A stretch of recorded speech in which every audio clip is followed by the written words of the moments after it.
এই জন্য আমি তাদের প্রতি কৃতজ্ঞতা প্রকাশ করছি।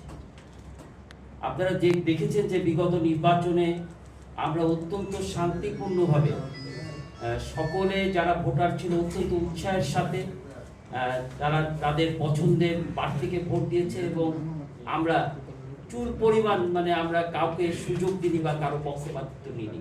আমরা নির্ভুলভাবে চেষ্টা করেছি, আমরা সবার লোক হিসেবে আমরা সেদিন বিবেচিত হয়ে আমরা কাজ করেছি। আপনারা যাকে ভালোবেসেছেন, যাকে পছন্দ করেছেন, যাকে বিজয় করেছেন, আমরা শুধু তাদের নাম ঘোষণা করেছি। আমরা এবারও সেই কাজটি করতে চাই। আমাদের কাছ থেকে আপনারা কোনো পক্ষপাতিত্ব পাবেন না।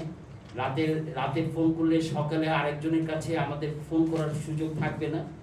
আমরা এইটুকু বলতে চাই যে বিগত দিনে যেমন আপনারা একটি ভালো নেতৃত্ব পেয়েছিলেন, আগামী দিনেও আপনারা আরো ভালো নেতৃত্ব পাবেন। কারণ আমি দেখছি যে এবারে অনেক তরুণরা সভাপতি সেক্রেটারি পদে এসেছেন, যাদের গ্রহণযোগ্যতা আছে, যাদের পরিচিতি আছে, তেমন কিছু মানুষদেরকে আমরা দেখতে পাচ্ছি আজকে এখানে উপস্থিত। এবং আমি দেখেছি যে অনেকগুলো পত্রিকার প্রকাশক সম্পাদকরা এই নির্বাচনে অংশগ্রহণ করছে, এটিও একটি গুরুত্বপূর্ণ বিষয়।